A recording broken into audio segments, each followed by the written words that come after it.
Thank you very much, Sasha. Good morning, good afternoon, a very warm welcome from a little village close to Paris, Foucault. It's good to see you all, and I'm so happy we can have this session together. This is a session TA 1.02. It's identifying the leverage points for effective capacity development. It's a session jointly organized by Paris 21 and the Millenium Challenge Corporation. Now, my name is Johannes Jütting. I'm the executive head of Paris 21. Paris 21 is a small global partnership hosted at the OECD, and our main mission is to strengthen national statistical capacities in low-income countries. And of course, capacity development is so key in particular in these days of the global pandemic, of the COVID pandemic. And we are delighted to do this jointly with our colleagues from the Millenium Challenge Corporation. And let me now give the floor to Agnieszka to introduce herself as well as MCC. Agnieszka? Good morning or good afternoon, wherever you're connecting from. My name is Agnieszka Rava, and I'm MCC's Managing Director for the Data Collaboratives for Local Impact. For the last 5 years, this partnership between MCC and the President's Emergency Plan for AIDS Relief, another US government agency, has been building data skills among more than 2,000 individuals and 2,800 organizations in Tanzania and Cote d'Ivoire.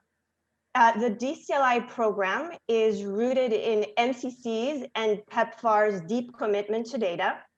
At MCC, we use data to select our partner countries, to work with them to find the binding constraints to growth, and also to track progress as well as verify our impact. And MCC, of course, works for low and middle income countries. 2/3 of our portfolio is in Africa. Today's session will focus on ways to strengthen public data systems holistically, to really catalyze the type of dynamic and evolving innovative country data systems that can disrupt business as usual, if you will. And even in times like these of a global pandemic, enable country-led development and value creation through data. But first, Johannes and I will start with a few framing thoughts. So I will pass this back over to you, Johannes. Thank you very much, Agnieszka. Yeah, just to basically put the context of this session about capacity development and why do we believe it's very timely now to have this session. I think you would all agree with me that the current pandemic is challenging the data production in many countries, and to some extent it's a curse and a blessing for many people who work on official data and statistics all over the world. It's a blessing in the sense that for the first time since a very long time, I believe that data and statistics are really center stage in government conversations, in family conversations. Even at dinner table, we start to negotiate what infection rates mean, and if an R value says everything, and what kind of data we should look at. So it's really exciting for people who are interested in data and statistics that this is now debated, and that governments take decisions, hardcore decisions these days, even in France, for another lockdown or for a curfew, based on evidence. So this is very good. On the other hand, we see lots of challenges.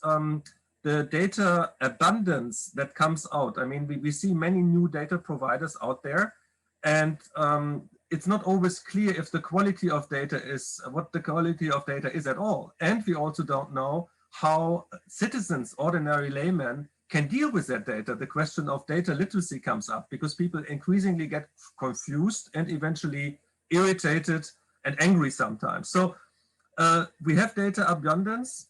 We have a challenge with data literacy, and we also have the issue of data gaps. It's very clear that in some parts, it's very, for instance, the economic impact of the crisis, to measure this is very difficult. The social impact, the impact on vulnerable groups, we also see we miss data and statistics. So in this context, the question is, what are we really need? I mean, is it a data gap? Is it a funding gap? Or is it maybe a capacity gap? And I think we from Paris 21 and this is the context of this sort of session, is that we would argue that at the hard core of the current conversation are some issues related to capacity challenges. And one, what we want to achieve with this session as well is, on the one hand, have more conceptual clarity. What do we mean if we talk about capacity strengthening? And we think we need to shift the conversation from supply-driven, in particular in development. Often people go and we're seeing, I know what to do. I travel to a country and then I tell people what they have to do. And then we believe it's capacity development. That hasn't worked so well. So I think the crisis is telling us we can't travel anymore. So it's a more inherent, innate need for countries to develop their own capacity.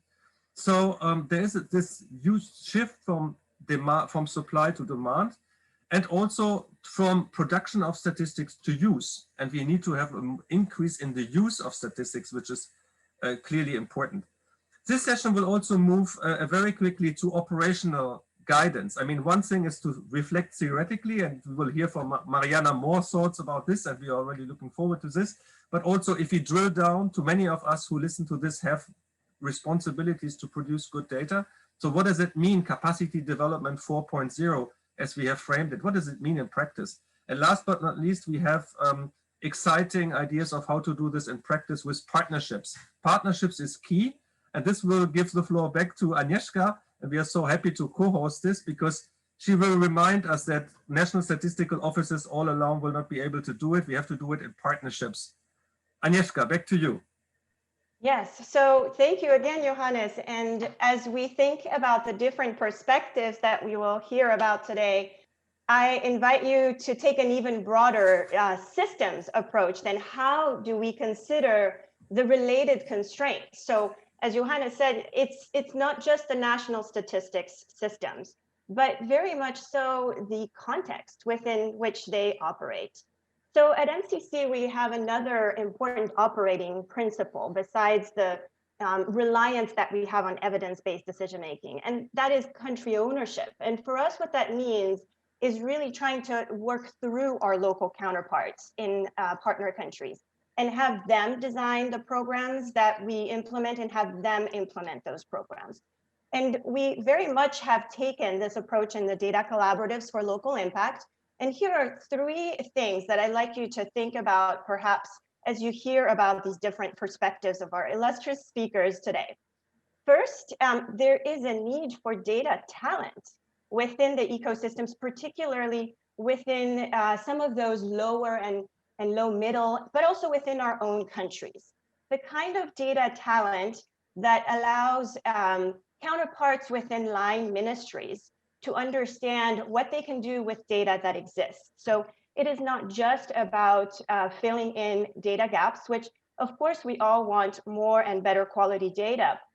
But if you look at it globally, less than 1% of the data that is available and is actually being used. So there needs to be that ability in the line ministries, in our implementation partners, but also in civil society to engage with different levels of data.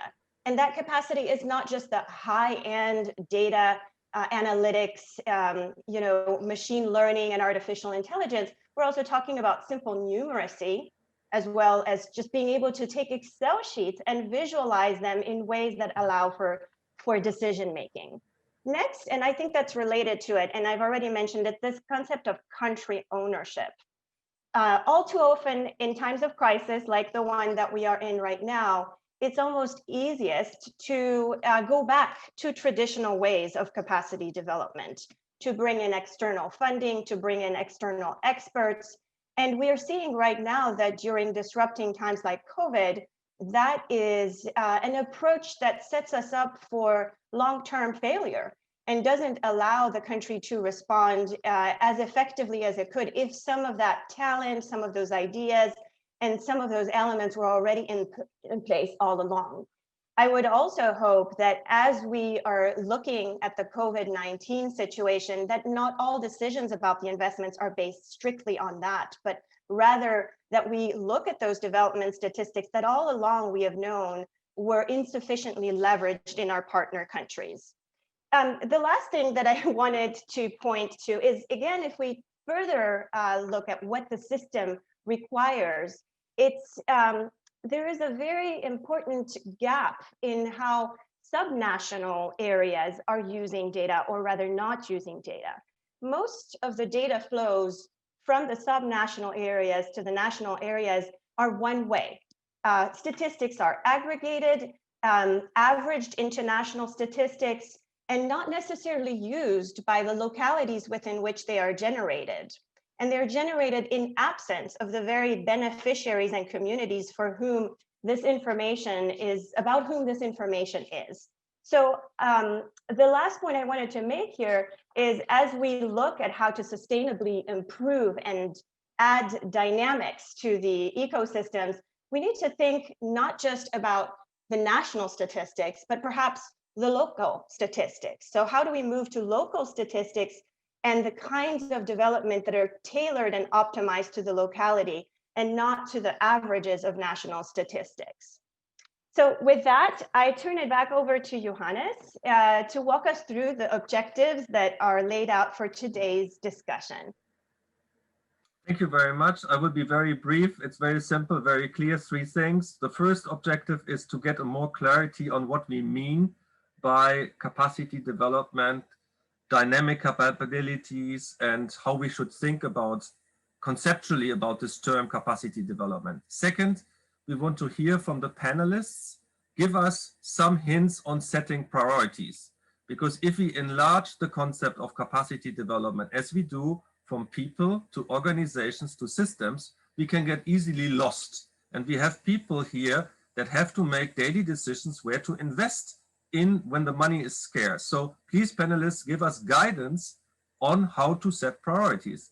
And the third objective is building partnerships and listening to our wonderful country representatives, Philippines, Tanzania, and the UK. Tell us how we can do this in better partnerships. So very simple, 3 easy objectives. We have a wonderful panelists and we have an excellent moderator. So let me turn now to Julia Schmidt, who is our junior policy analyst with Paris 21. Julia, over to you. Thank you, Johannes. Thank you, Agnieszka, for setting the scene. I'm excited to see how the conversation unfolds. And without further ado, let me introduce our keynote speaker today, Professor Mariana Mazzucato. We are delighted to welcome you at the UN World Data Forum today at our session. Mariana Mazzucato is professor in the Economics of Innovation and Public Value at the University College in London, where she is founding director of the Institute for Innovation and Public Purpose. She is also author of The Entrepreneurial State, Debunking Public versus Private Sector Myths, and her recent book, The Value of Everything, Making and Taking in the Global Economy. So Mariana, we are roughly 10 months into a pandemic now, a pandemic where credible and trustworthy data played an important role in designing response and recovery measures, as Johannes has put it. And yet in many countries, statistical offices, the main producers of data, struggle to provide timely and disaggregated data, and policymakers were misled or unable to take some decisions. We have understood that something must change. As you write, one of the dynamic capacities the public sector needs to develop now is the capacity to govern resilient production systems. So my question to you would be, can you describe which capacity the public sector needs to develop to master a data-driven crisis response now and become a shaper of the public data architecture in the future? And then also elaborate a bit what implications that has for the public data producers potentially. Mariana, over to you. You have 15 minutes, we're listening. Thank you so much. Great. Well, thank you so much. Can you hear me? Yes, perfect. Good. So I'd like to begin answering this question, which I think is a very timely question. And as has already been said, we're learning so much about that question right now in a period which just really requires a lot of governance of systems, that systemic approach, which everyone has been talking about. We're learning a lot about both the gaps in the system, but also I think about kind of what works, what doesn't. It's incredible how heterogeneous actually the experience has been globally. And that includes, some really interesting and optimistic, positive experiences in some developing countries, which I'll mention later, both Kerala and Vietnam. So, this isn't just about what are rich countries doing and how is it that, say, poorer countries are are faring, actually what really matters within different development cycles is, have we actually been investing in public sector capacity to govern our economy in the public interest? And for that, that's really what I want to start with, because I think the answer to your very bold question is, first, what is the state even for? What is policy for? As soon as we even use the word governance, we're talking obviously about all sorts of different tools and levers that can be used to shape markets, to shape the economy. And this is where I often begin with the need to actually change the narrative, the vocabulary, the framing, and the hardcore economic theory behind our thinking about the state, which, just to put it really simply, has for too long been understood as fixing market failures. And whether we're looking at data and digitalization, whether we're looking at health innovation or the green economy, there's very different ways to approach the role of policy in those. One is to think of it, you actually have to wait for the market to mess up, to fail for different reasons, because of positive and negative externalities, for example, and the government comes in. Another, and this is one I've been advocating and I want to kind of bring here to the fore in this forum, is one where we explicitly talk about the co-creation and co-shaping of markets by both public, private, and third sector actors. And on the public side, the public sector capacity to be co-creating, co-shaping is different from the one of just fixing. And we were just talking, before coming live online about, masters in public administrations. And I personally think that a lot of the tools that have been handed in many programs, not all, there are some exceptions, including ours at UCL, for civil servants globally, has really come from this notion that you're fixing markets. And so public choice theory, new public management has, again, brought to the curriculum that's being given to global bureaucrats a particular way of thinking about their role, which then affects how you, for example, design procurement, how you design subsidies, grants, and loans. And so by admitting that you're actually creating value and not just redistributing it, you're shaping markets and not just fixing them, I think that framing, we need to ask, what would that framing look like in this particular area that we're talking about today? But, as soon as we talk about data, both, the creation of data, the use of data, we need to, again, remember that most of the technology, if not all of the underlying technology that's being used today to both use data and create new data, et cetera, actually comes from public investments, right? So the internet, GPS, et cetera, these were all technologies that actually came from public money. Similarly, in the health sector, so many different drugs, including today the race for the vaccine, but also the remdesivir drug, huge amounts of public investments go there. So one of the questions is, if you have a lot of public investment in the technology itself, what does it mean to then govern the innovation process also in the public interest, right? If you are a public sector actor, there's different types of criteria you would need then to help you think about this strategically. And so concepts like public value, a concept, by the way, that the BBC talks about all the time, public purpose, and really even asking, how do we evaluate public investments that are in fact shaping and co-creating the market versus fixing it? These are all like really both complex but super important questions to be ironing out in a period like this one. And I already mentioned health innovation, but when you don't get it right, you get really bad dysfunctions in the system.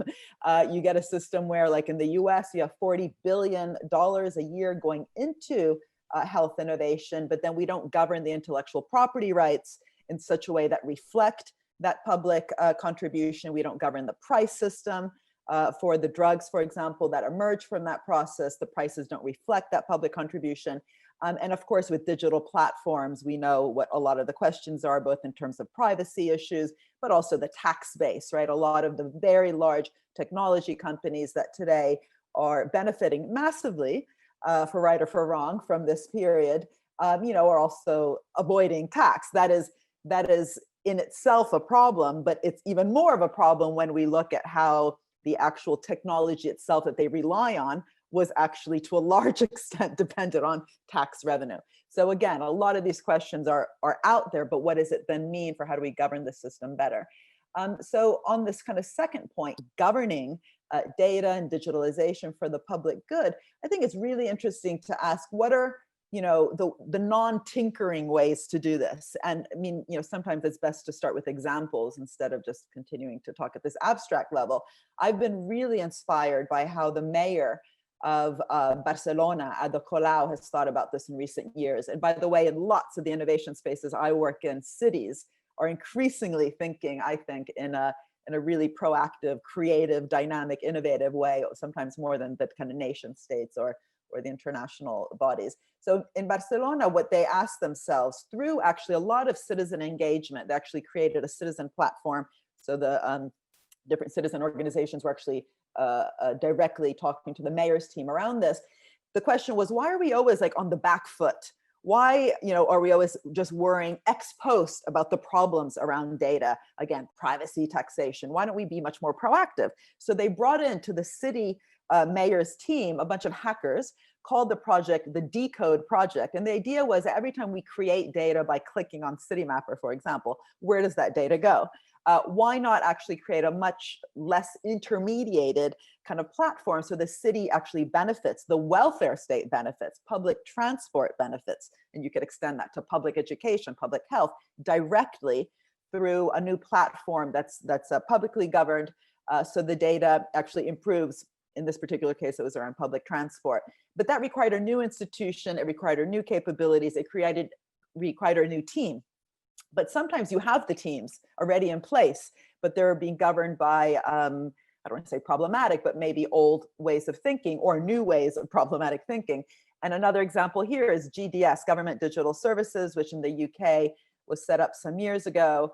The first thing that team did, and that team, by the way, is quite famous now, is Mike Bracken, Tom Loosemore, and others who ended up setting up gov.uk, which won a big international design award. The first thing they did was say, hold on a second, a public digital platform, this is obviously for citizens. Who are citizens? What are citizens? Are they clients? Are they customers, right? These words that have, again, been fed to us from public choice theory and new public management to think of, students as customers of a school, patients in a hospital as clients of the hospital. They're users. First of all, they're citizens with human rights, but they also are going to use this platform. And to have a user-focused government's digital platform is different from having a kind of client/customer focus of that platform. And that itself ended up affecting a lot of how they designed the platform itself, which, as I mentioned, won a big international design award. But another thing they did right away was, instead of this kind of old style public or private discussion, which unfortunately is very much still out there, of course they needed the private sector to work with. Government always works with the private sector. We even got to the moon and back again, 50 years ago with lots of private sector initiative. It wasn't just NASA. I've written about this a lot recently around the kind of moonshot mission-oriented approach to government policy. But so what they did was also to change very much how procurement was being done within the digital space of government, because when they began with Government Digital Service, which was a new unit within the Cabinet Office at the time, the government was still working with a very small group of private sector companies like Cisco. These were pretty ineffective long-term contracts, to the point that I think it was in 2011, a report came out called Government and IT, a Recipe for Ripoffs, a new time for a new approach. And what they ended up doing was actually changing how procurement was done to really foster as much bottom-up experimentation across lots of different types of private sector actors, to the point that instead of just having 2 or 3 large servers, they ended up with 3,000 smaller companies.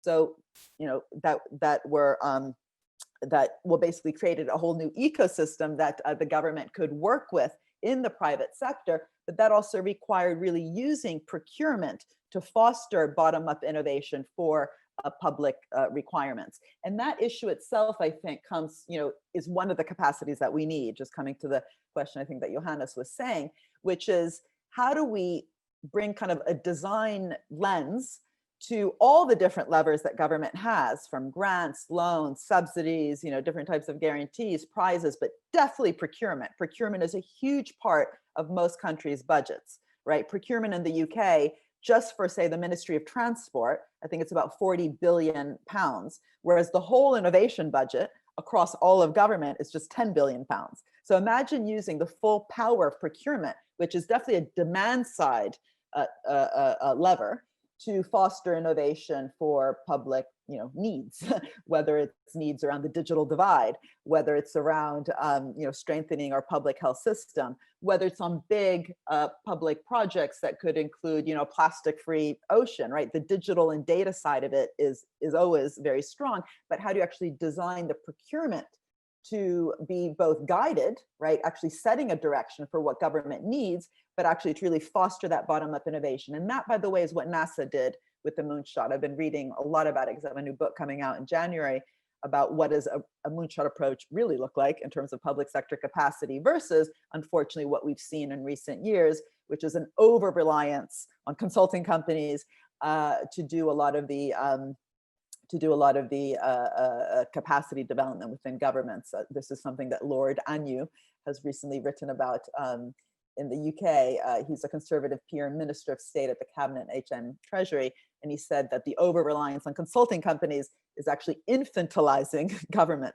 But rather than kind of bashing the consulting companies, the real question is, how do we work better between public and private, aimed at big public goals, and use all those different levers to foster as much innovation? I mentioned Vietnam and Kerala before. These are countries that have in recent years, recent decades, invested a lot actually in public sector capacity, going against in some ways the trends that we saw in many countries in the 80s and 90s around outsourcing different functions, especially, but not only IT functions, which have in the end had harmful effect, I would say, in government digital capacities. So in Vietnam, the capacity actually to mobilize different parts of society, in academia, the army, the private sector, civil society, around a common mission, and strategically use health, research and development, and procurement. So public health, research and development, and procurement to crowd in innovative solutions has been quite effective, to the point that the public and private collaborations that emerged from that actually allowed them to really govern a much more rapid commercialization, for example, of testing kits, which were now ironically being exported to the West, to Europe and beyond. In Kerala, in India, the state of Kerala success story, which was in some ways contrasting to the patchy national response, is also interesting, and to the extent that it's been the result of long-term investment in the health sector, in the digitalization of the health sector, including the protocols that were put in place after the Nipah virus outbreak, and especially the successful public-private partnership model, but also, and this is really important given the theme today, that also created, or I should say they invested in thinking about what it meant to create a high level of citizen trust over the years, a citizen trust also in the machinery of government itself, but also very much complemented by self-help groups within civil society, for example, around those with the migrant working population. Anyway, so I think my time is basically up, but I do think that, a lot of the answers to the questions that you're asking have to begin with, what are we even talking about? Like, what is state capacity? What is the state for? Are you just there to fix a market failure, or actively co-create and co-shape the future of not just the economy, but also within particular areas like digitalization, and both looking at the investments that are required on the supply side, but also, as you rightly said in the beginning, the demand side tools, and to really use that as a funnel through which then technology and capacity get fully deployed throughout the economy. Back in the days of when mass production was the big thing, that was the big general purpose technology, that GPT, that big technological revolution would not have had the effect it did had there not also been on the demand side suburbanization.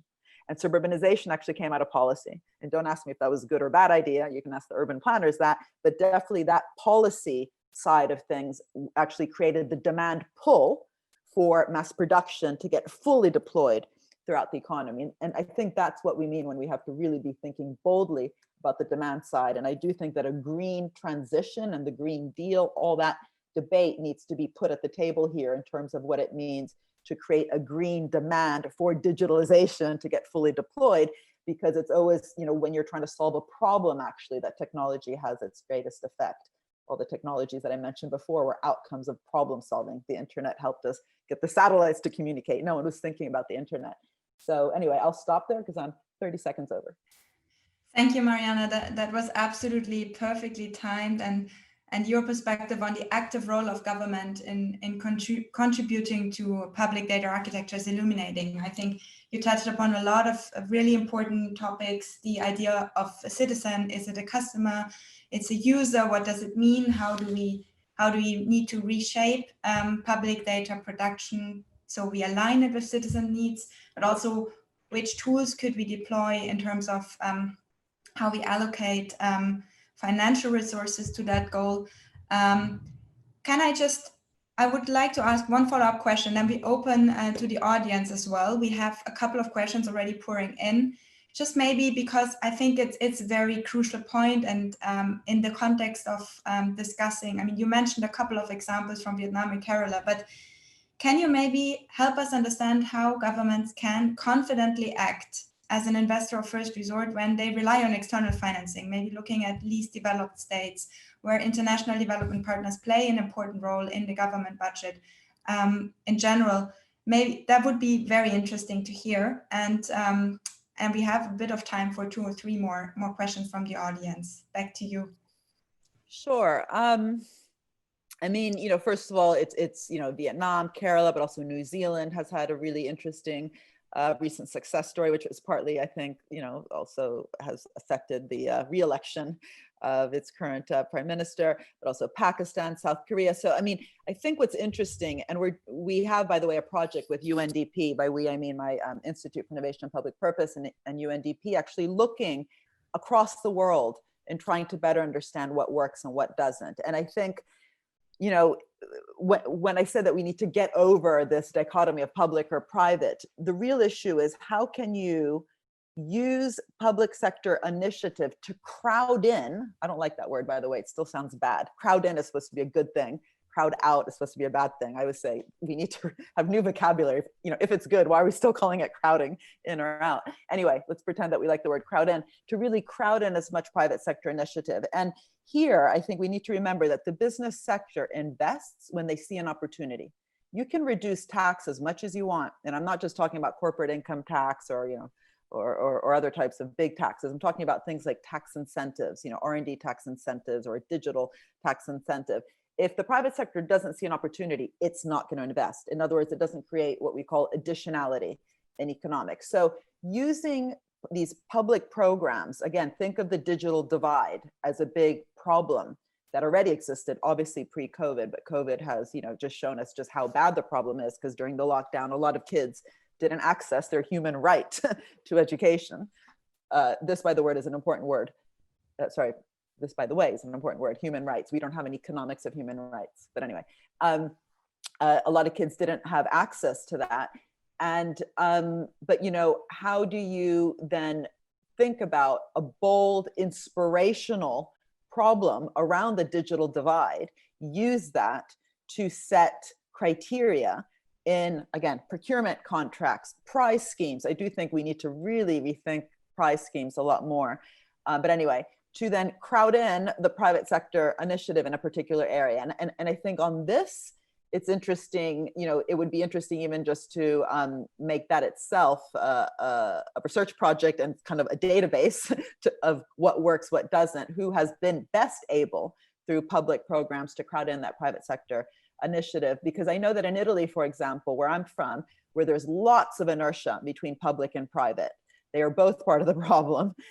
There's not enough investment. Italy has had a record low productivity rate, for example, for the last 20 years because of inertia on both sides. What happened during COVID, you know, was miraculous in some ways. They ended up having to access a law, if you want, that is only allowed to be accessed during wartime scenarios, just like in the US, the Defense Production Procurement Act was accessed, which came about in the 1950 Korean War, to actually really create private sector capacity in Italy around, you know, the testing kits, but also the PPE equipment that just simply didn't exist. Before COVID, they relied 100% on Chinese personal protection equipment.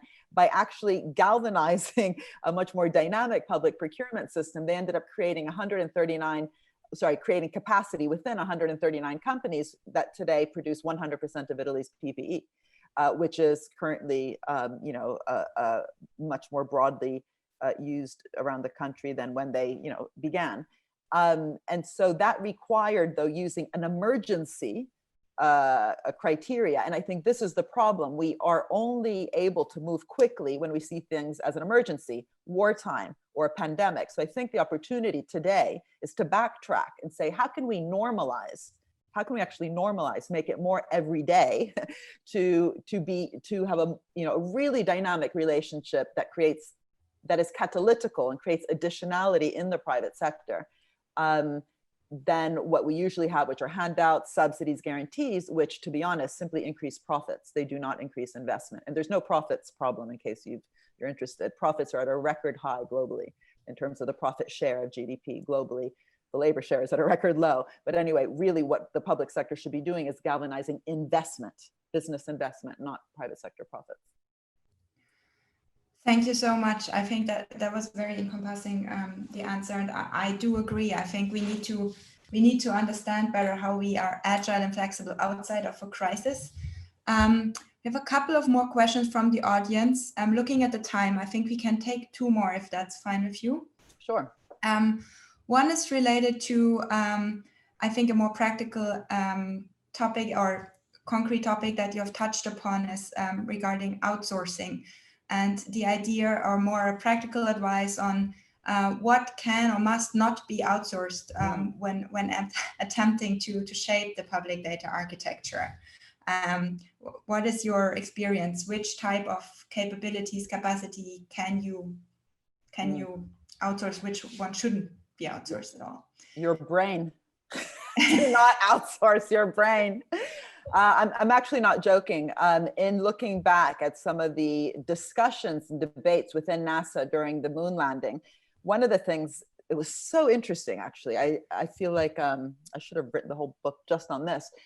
They said, don't outsource your knowledge, because if you do, sort of knowledge creation, the R&D itself, for example, even if you're not going to use it, do it. Why? Because you won't even know how to write the terms of reference for the private sector if you don't know the areas that you're working on, right? So in management speak, by the way, this is called absorptive capacity.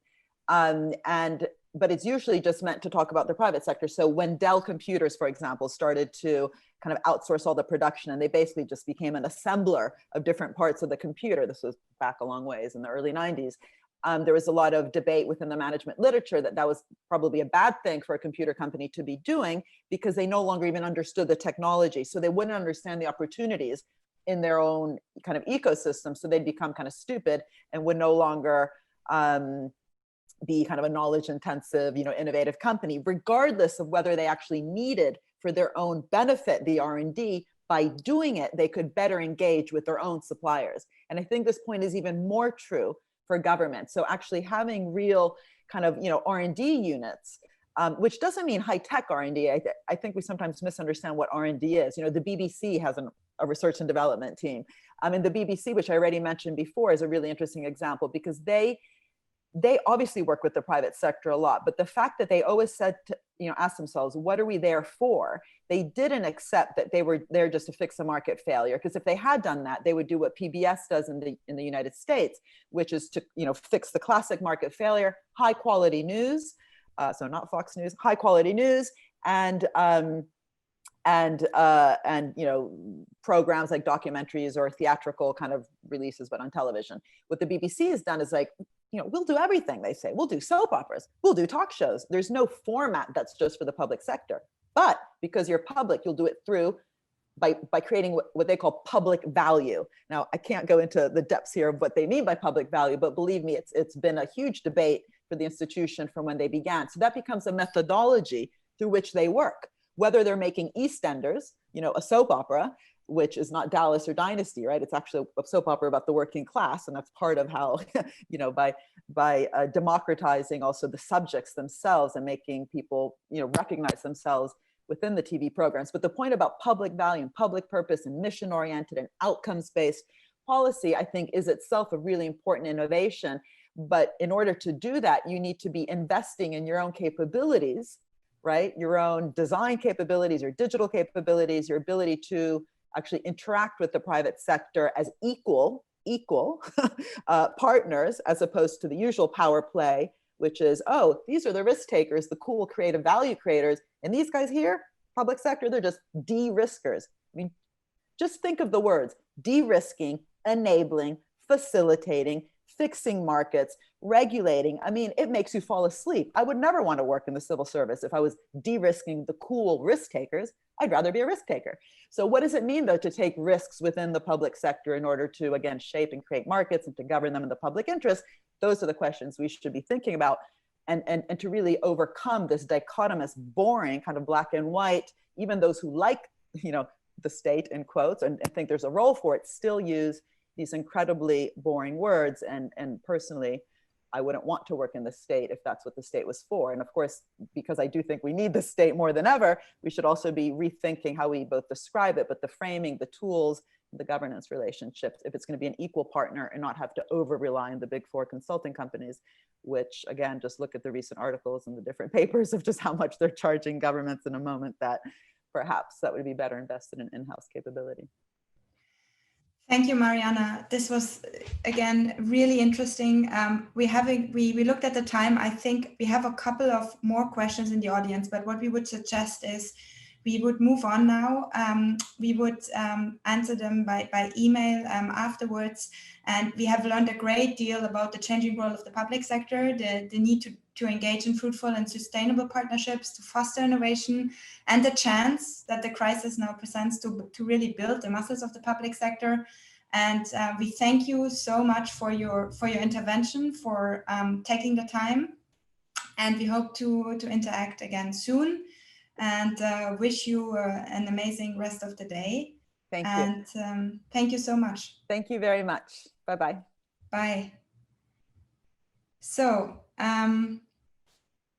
this was a very comprehensive overview over the capacities needed in the public sector and an encouragement to take the driver's seat and create a public data architecture.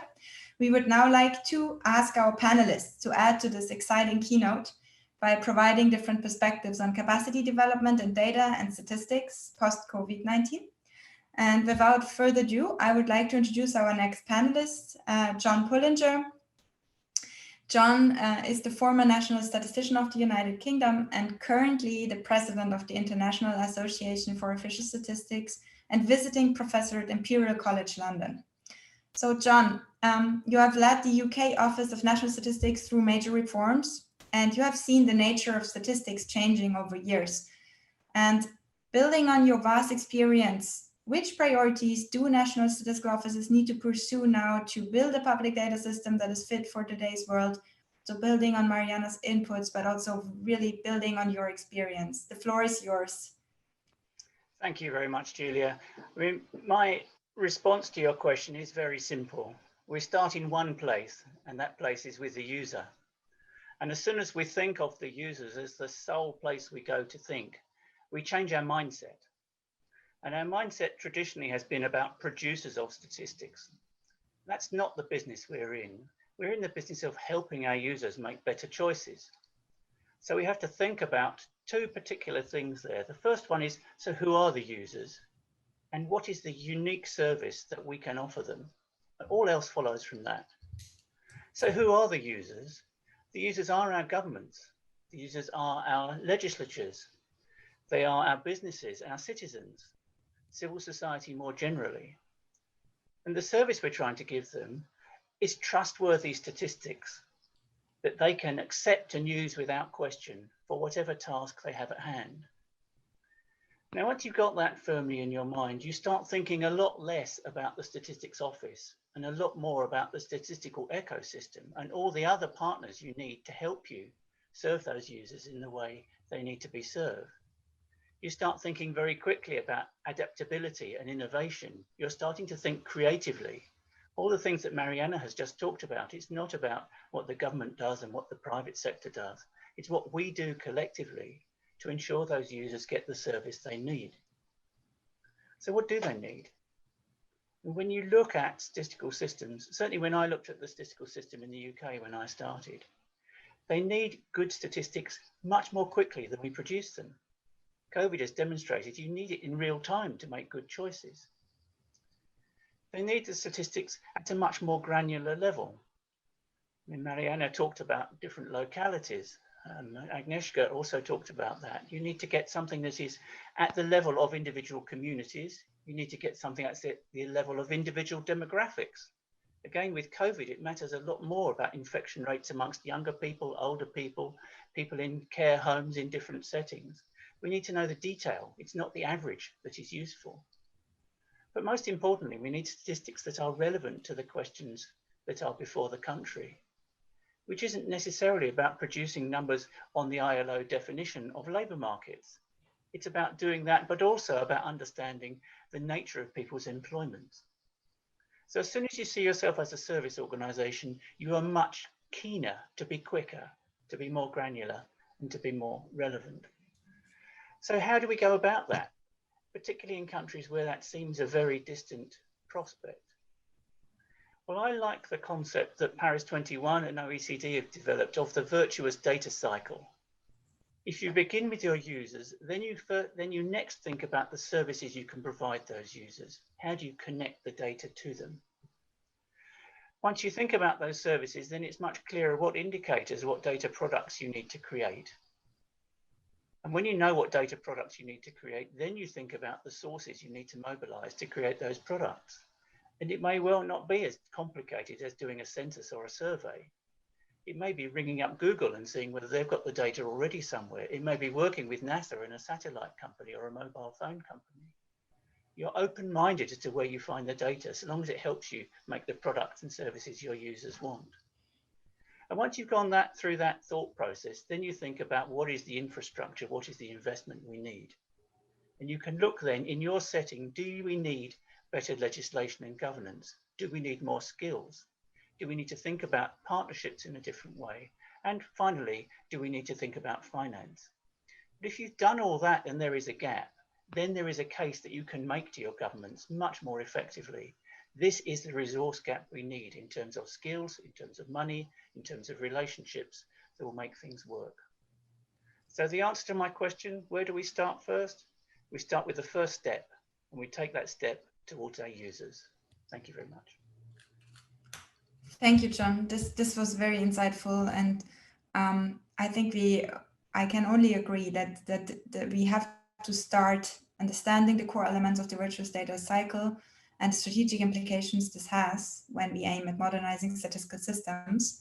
Let me now move from these big picture questions to the country level. And for that, I will introduce our next panelist, Dr. Josefina Almeida.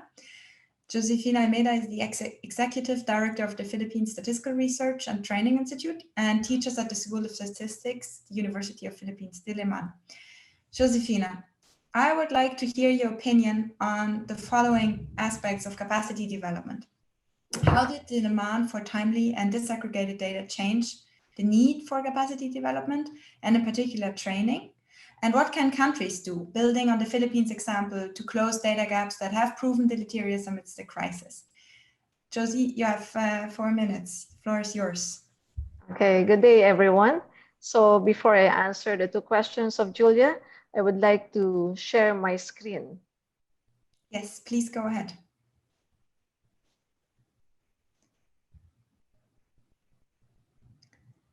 We see it perfectly. Okay, so I would like to inform everyone that in the Philippines, we have 2 laws that provided the legal framework and enabling governance structure to strengthen the Philippine statistical system. The first law is the Philippine Statistical Act of 2013, which created the Philippine Statistics Authority, or PSA, which is our NSO, which is the producer of official statistics in the country, and the Philippine Statistical Research and Training Institute, or PSRTI, whose mandate is to conduct high-quality statistical research and training to the Philippine statistical system. And since there is a need in collecting data at the subnational level, another law was created, and this is the Community-Based Monitoring System Act. So the CBMS is envisioned to serve as a tool for local governance and to complement the National Poverty Monitoring System. So this law actually established a partnership between the training institution, PSRTI, and the National Statistics Office, the PSA. PSA maintains the CBMS, and the Philippine Statistical Research and Training Institute has the function to do the capacity building for the subnational level to upgrade the quality of statistics generated in the country. Now, with the demand for timely and granular data, the Training Institute, which is the PSRTI, needs to continuously capacitate the national and subnational levels in the Philippine statistical system. And thus, what do? We offer on a regular basis 45 to 50 training programs per year. However, because of the pandemic, we need to shift from face-to-face to virtual trainings. Initially, we offered only 1 to 2 days training just to see and feel, okay, whether the participants can adapt to the new training mode. But as the training institution was able to come up with a system that is comparable to face-to-face trainings wherein participants actively participate through exercises and group workshops using breakout rooms, and we even do energizers, okay? We are now offering training programs for 4 to 5 days, 8 hours per day. Now, to answer the second question, okay, on renewed importance of gender statistics in times of crisis and to close data gaps, I would like to initially thank Paris 21, in particular, its executive head, Dr. Johannes Yuting, for sharing their capacity development framework to the Philippines. So, since the PSRTI has the mandate to conduct capacity building to the national and subnational levels, PSRTI actually had a partnership with Paris 21 and the Philippine Statistics Authority, our NSO. And we launched a program, and the title of this program is Operationalizing CD4 in the Philippines, Capacity Development to Strengthen Subnational Gender Statistics for Community-Based SDGs Monitoring. So the main objective of this program is to illustrate the use of Paris 21 CD4 in capacity development for subnational statistical system to establish community-based SDG monitoring systems using subnational indicators on gender statistics. So this particular program actually combined capacity assessment and training needs assessment to be able to know the capacity gaps in the system, organizational, and individual levels. And I would just like to share some of the key results of the assessments at the system level, organizational level, and individual level.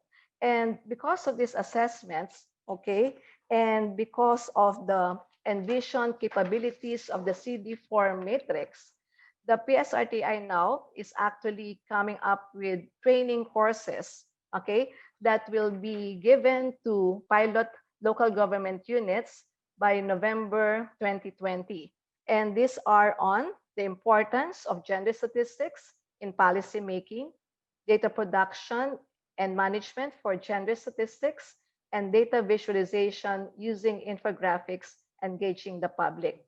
So again, I thank Paris 21 for sharing their capability development framework. And that's all. Thank you very much. Thank you, Josie, for this great overview of our ongoing collaborations and for sharing your expertise on capacity development amidst the COVID-19 crisis, with a special focus on new data demands, disaggregated data, and gender statistics. And this brings us to a second country perspective, the need to involve new data actors to produce official statistics and take into account also the subnational level. So, yes? So last but not least, may I introduce Madia Tunga from Tanzania. Madia is the co-founder of the Tanzania Data Lab. She also teaches at the University of Dar es Salaam, where she contributed to the development of the first Master of Science Data Science curriculum in East Africa. So Madia, you've worked on improving statistical capacity using the data ecosystems approach. Can you explain the crucial capacity gaps you have encountered among government officials, civil society, and citizens? And where do you still see the major bottlenecks that prevent data uptake in decision-making? Mahadia, the floor is yours for 4 minutes, and then we open for a second round of questions to all the panelists. Please, Mahadia.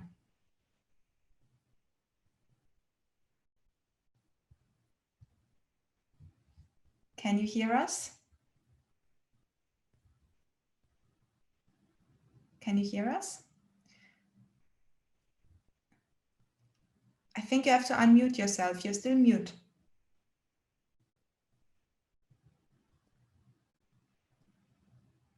Mahadia, can you unmute yourself?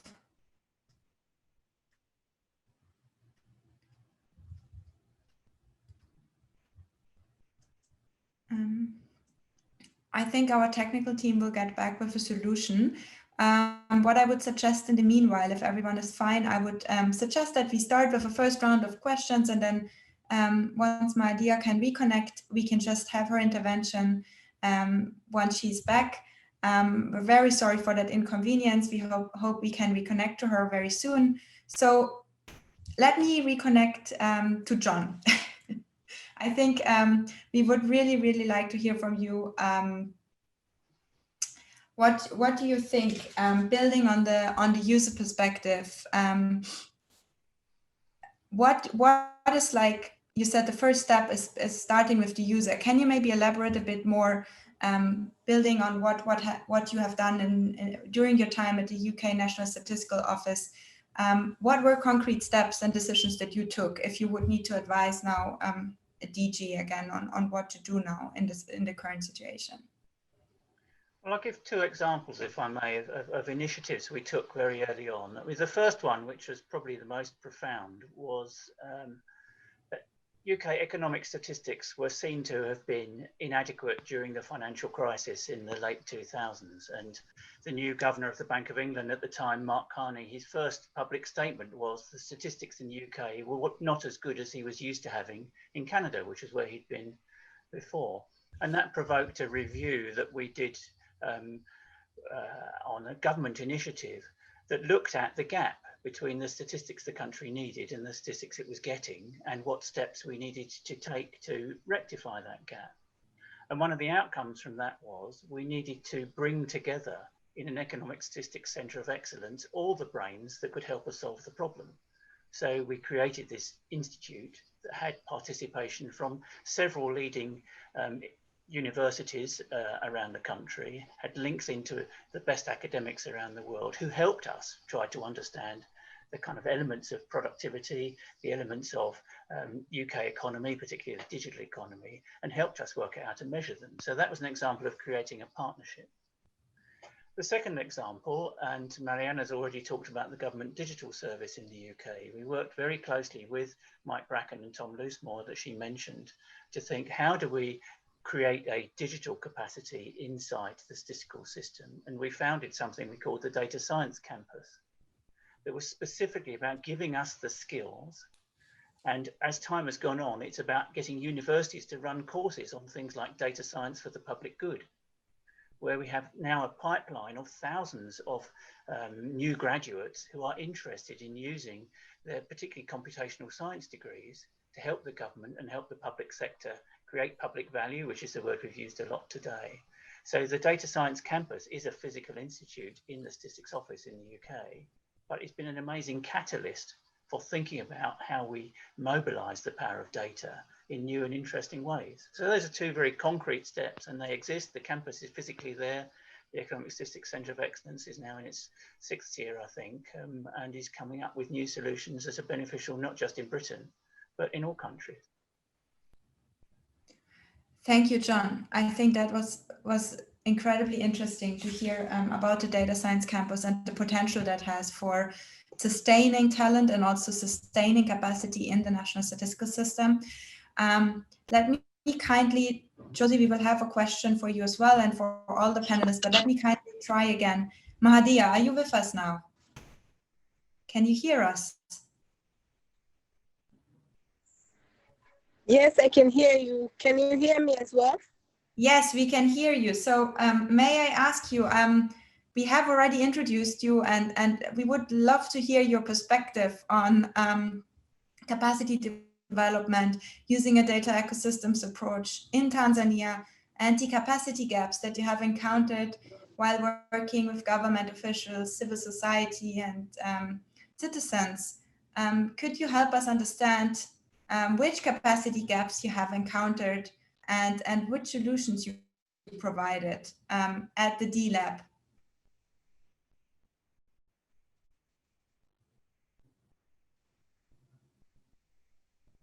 Maria?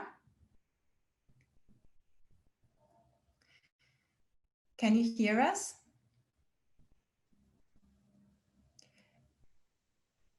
I'm really afraid. Yes, yes, now we hear you. Thank you very much. So to start with, I could start a bit. Yes, I can hear you very well. Perfect. I want just a bit start with my personal experience. So having studied in Catholic schools, being a Muslim girl, and also fielding at the time without any computer. At the Tanzania Data Lab, we understand the importance of developing adaptive curriculum. Normally start with understanding the gaps by engaging the communities to understand what are the specific challenges pertaining to the communities, be it among women, local government authority governments, and starting with the problem, and then develop data skills based on that problems. We have thought, it has been working in our case, because you are sure that the skills that you are actually building are put into use right away. So in terms of the gaps, our main approach has been actually finding what is the pertinent challenge by engaging our target audience. And on the second question regarding the bottlenecks, we have found three major bottlenecks, being the data culture, poor data infrastructure, and data skills. So on the data culture perspective, we have found that organizations do not have a culture to use data to inform their policy. So it has become just a will of an individual. So they may use data or they may not use data, but there's no any organizational policy that enforce people to use data to inform policy. So that we have found as being a bottleneck in terms at the organizational level. But also on the other side, the poor data infrastructure. So we are working at the subnational level where all data is being collected at that level. But most of the subnational level officers, especially in our perspective in Africa and especially in Tanzania, most of these offices, they don't have computer, they don't have even power, so they don't have infrastructure necessary for them to even utilize the data that they are collecting. So that alone is not enough, but also the data skills which cut across from the national to the subnational level. So limited data skills among people is also a major bottleneck. So for the subnational level that I've just spoken, the issue of infrastructure, but also we have the issue of them not having skills to use data. Most of them, when they're taught data skills, they'll be taught about data entry skills. How can they effectively enter the data into the computer for onward use? But these people are not taught data skill to actually analyze the data and make sense of the data and inform their day-to-day activity. So that we have also seen as the major bottleneck, because these people are now becoming just data couriers rather than the data user. And also on the issue of building dynamic capabilities in community, what we have found more useful for us is by building dynamic capability in communities to be more agile, especially helps in times of crisis. For instance, we are training community. We are training community mappers to map their areas in communities, like streets, village, so that these areas can be more agile and resilient to adapting to crisis. And this data can even be shared by private sector, government agencies for a greater impact. And just as I am winding up, just to ensure that this becomes a culture, we have actually developed a subnational data roadmap in collaboration with local government authorities and private sector, so that we can put all the data actors in maps, so in action, so that they can be able to collaborate and help help the data uptake. So as you can tell, creating adaptive training modules is not just good for business, but also it helps also in transforming lives. Yeah, thank you. Thank you, Madia. Thank you so much. That was excellent. And the insights on how to build and develop dynamic capabilities, especially across communities, connecting the subnational to the national level, and also starting to harness the benefits of these public-private partnerships that Mariana had mentioned in the beginning is really amazing. Let me now, with a look to the clock, we have a couple of 10 minutes left. I would now like to ask one more follow-up question to Josie, and if the time allows, then to Madia before we receive the closing remarks. So you've received a couple of questions. Josie, may I ask you, building on these really excellent examples that you gave and the insights on the project on gender statistics in the Philippines, what are your thoughts on the priorities that partners, development cooperation partners, but also other stakeholder partners, should focus on to implement new approaches to capacity development better and support the evolving role of the NSO going forward? Josie, please, you have 2 minutes. Okay, thank you, Julia. So I believe that it is fundamental that international development partners support countries in establishing and enforcing their legal and strategic frameworks, just like the partnership that we have with Paris 21, wherein we operationalize the CD4 in the Philippines. So I think that is really going to have an impact in our country. And this can be done through policy dialogue, technical cooperation, webinars, trainings, okay? And I also like that partners can advocate and provide support for inclusive data ecosystems, check and balances to ensure that development data are reliable, inclusive, and freely available. Partners can also develop more comprehensive approaches beyond capacity to collect data, but rather new approaches in better data dissemination, statistical methodologies like small area estimation, unit level matching, multivariate techniques, sampling and sampling design methods. Okay, because here in our country, we have been trying to capacitate our NSO, which is the Philippine Statistics Authority, from the most basic statistics to the more advanced statistical tools that they need to be able to generate the official statistics. And lastly, I hope that development partners can come up with a mechanism wherein knowledge and strategic frameworks can be shared to country training institutions so that these training institutions will be able to support the evolving role of the national statistics offices. So that's all. Thank you. Thank you, Josie. I think that was a very clear checklist to follow.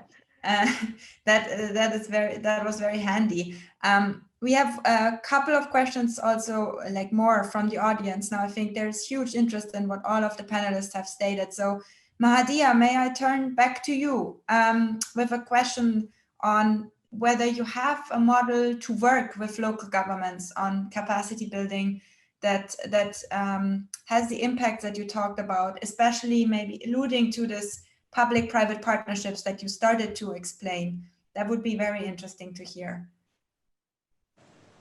Yeah, okay, thank you. So talking about the model to work with the especially with the subnational level, as I mentioned before, so our subnational data roadmap clearly state the role of the private sectors, the role of the government, and the role of CSOs in ensuring that data is being used at the subnational level.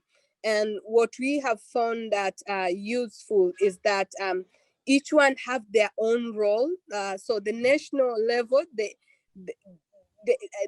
are custodian of the data, but they depend on the subnational level who are actually the data is being collected. So for that matter, we need also to enhance skills at the low level as much as we are enhancing skills at the higher level. But also we have found that it's important also to enhance skills of other actors like the CSOs and the private sector, because government alone is not enough in collecting the data. We need to ensure all these other partners are also able to complement on the government effort. I'll just give you a simple example. In past 2 years, we with our work with Paris 21, using Adapt2, we realized that only 39% of the data that the National Bureau of Statistics is collecting can respond to SDG indicator.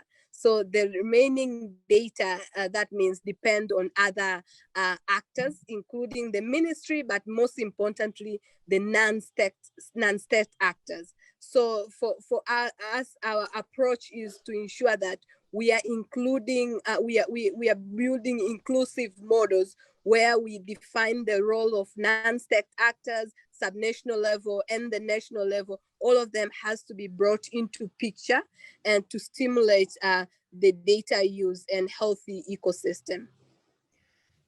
Thank you, Maadia.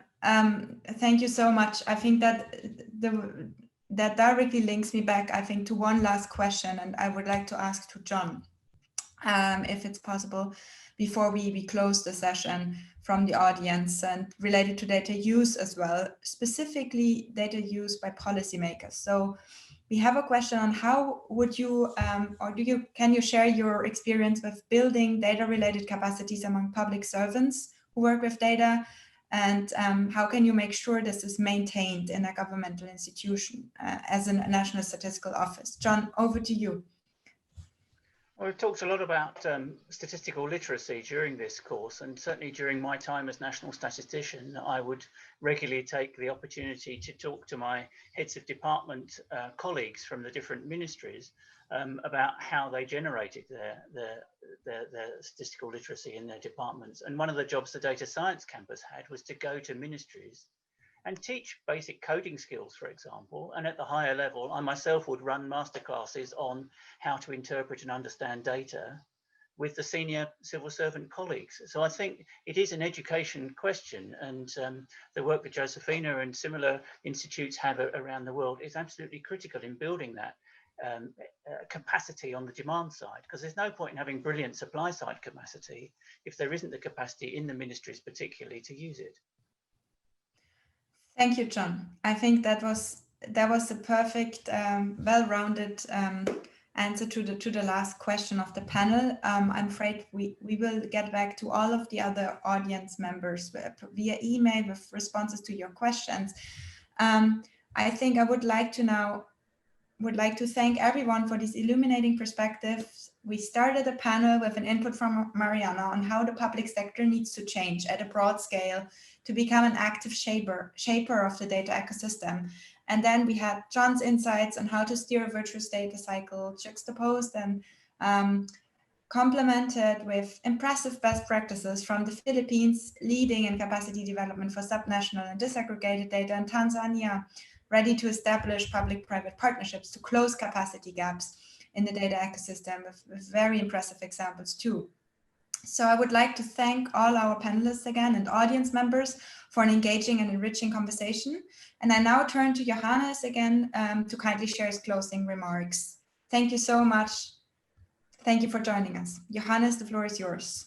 Yeah, thank you so much, Julia. I will refrain from making a summary of the summary, which you did so eloquently. So that's maybe just let me step back from this. And I mean, just looking back, we had an amazing journey, right? I mean, we started from the moonshot. So I learned a lot starting from the moon. Then we flew to John, user perspective, national level. Then we went on to Josefina speaking about subnational, more the regional level about gender statistics, and then we landed in a village, I believe in Tanzania, and I was so happy that Mahida was able to join us. So what does it all tell us? I mean, it tells us that this topic about capacity development is a complex one.